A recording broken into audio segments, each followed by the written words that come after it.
Hello everybody, welcome back. I'm MrRedClaw. Welcome back to an episode of Formula 1 2020 My Team Career. This time for the American Grand Prix. But before we get into it, why not head down below, like and subscribe, as it does help out quite a lot. And let's go right into it.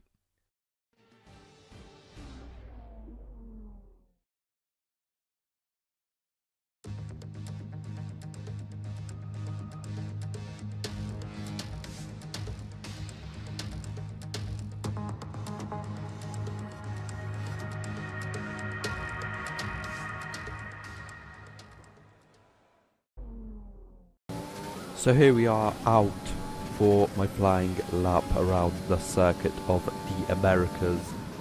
Quite a nice circuit, not my favourite, but it's definitely not bad at all. It's quite fun to kind of go around. Of course, it has basically corners from other circuits combined, but I think it's good enough, I guess, as a circuit by itself, or as a circuit. As you can see over here with this fully upgraded car, it absolutely whizzes around these corners. When I remember going back to season 1, or season 2 when we last raced over here, I just had to slow down for the first sector so much, but over here just absolutely flying past. It's definitely a lot nicer, like this, just going fast and stuff, having wanting to brake, well, not wanting to brake, but not having to brake early, just kind of pushing back that kind of braking zone, as we do have a fully maxed out car. It can't get any better than this. It's absolutely brilliant. But of course, we are about 16 points away from Lewis Hamilton in the championship standings, and this is the last race, so we're going to have to win and hope that Lewis Hamilton finishes around 4th, maybe even lower, to actually win. So I'm kind of coming into this weekend knowing that I probably don't have a chance, but knowing that hopefully I'll be able to get a chance to at least get a win. And third in qualifying, that's well quite a good qualifying for quite some time. I can't really remember the last time we qualified this high up. So a win would be the best, because I can't really remember what I won last. So I guess let's see what we're going to do in the race.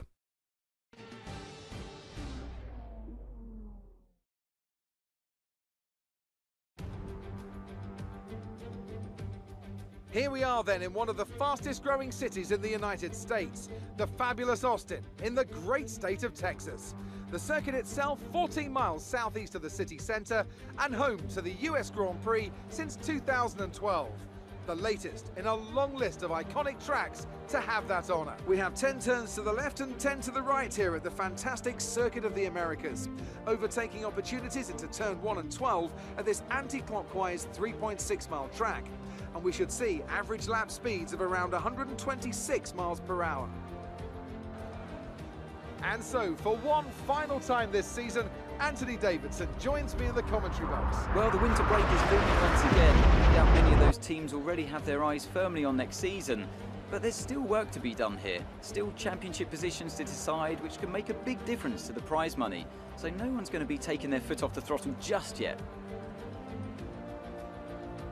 It's time to see how our drivers are stacking up after yesterday's exciting qualifying session. Jack Aitken lines up on pole position, and it's Lewis Hamilton alongside. Moving on to the rest of the grid, we have Red, Vettel, Lando Norris, and Leclerc, Ricciardo, Matsushita, Ocon, and Sergio Perez. Sainz, Fiat, Pierre Gasly, and Stroll.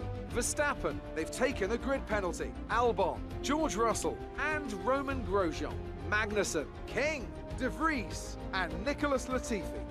Which of these talented drivers will come out on top today? So here we are lined up in P3 at the Circuit of the Americas, behind Jack Aitken, who actually got pole position. I don't kind of mention that.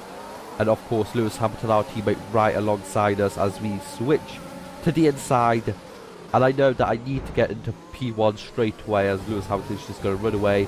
Some contact over there, but I don't think any damage for Jack Aitken over there, as we get up to P1 straight away, which is good. It's definitely going to increase our chances of course winning the championship, but of course it's still going to be quite hard, as Lewis Hamilton right now is in P3s, and I'm pretty sure he'd have to be well, P4, maybe not even that, maybe like P5, P6 to actually, well, when we're going to win, let's say without fastest lap, we're going to get 25 points. We're 16 points behind Lewis Hamilton, so he's going to have to get, or 14 points, so he's going to have to be as onto lap 2 virtual safety cars. Alex Albon is out of the race, so we're going to have to slow down a little bit. So Lewis, our teammate Hamilton, would have to literally finish about P5 or something around there. Not too sure, but he'd have to get quite unlucky to kind of fall that far behind, as he might still be behind Jack Aitken, but as you can see, he won't be behind Jack Aitken for too long. And as you can see, when he goes past, Jack Aitken's already 4 seconds behind, and Lewis Hamilton's actually only 2 seconds behind us now. And as you can see on to lap 6 over here, already challenging me for the lead, and I really wanted this lead. I know that Hamilton is probably going to finish in second place or even first, and I just won't have anything to do with it. And as we pit on lap 9, Hamilton is actually going to box on the same lap as us. Now, if the pack behind would have been at least like 5 seconds, or maybe even not that, like 6 seconds, or about like 3 seconds behind us, then Lewis Hamilton probably would have fallen back a couple of places. But sadly, of course, they were about like 10 seconds away, so nothing's going to happen over there. But as I was saying, I just knew that I wanted to at least get this win.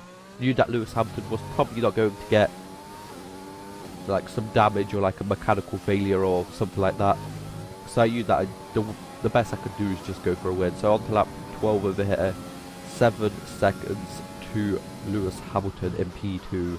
As you can see, double that time to Vettel in 3rd place, so no chance that anybody's going to be overtaking him. On lap 13, the gap to 2nd place is actually down by 2 seconds, so Lewis Hamilton is on a charge, as I am not really feeling too comfortable on these medium tyres. But with Season 5 coming to an end, of course, after this, I'm kind of thinking about kind of going back to roots, kind of getting Jordan King as my teammate.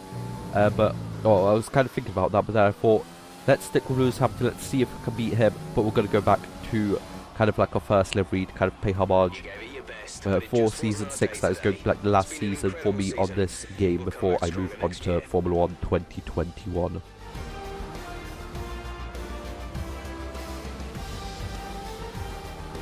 And so the celebrations begin, and well earned they are indeed. It may have looked simple at times, but as any racing driver will tell you, competing at this level, at the very top, is anything but simple. There's no catching them now then. We have a new World Drivers' Champion. Victory today then, but bittersweet emotions, I'm sure, as the championship slips through their fingers. Even so, what a fantastic final race of the season this was.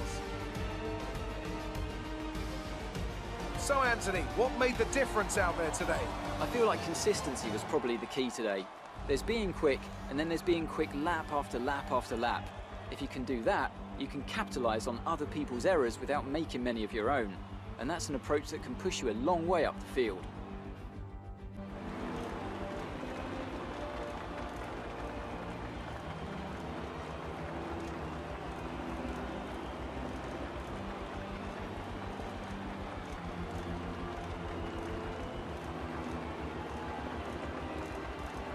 So there we go, we come across the line in a brilliant P1. Don't get the fastest lap, as Lewis Hamilton of course takes that and the championship.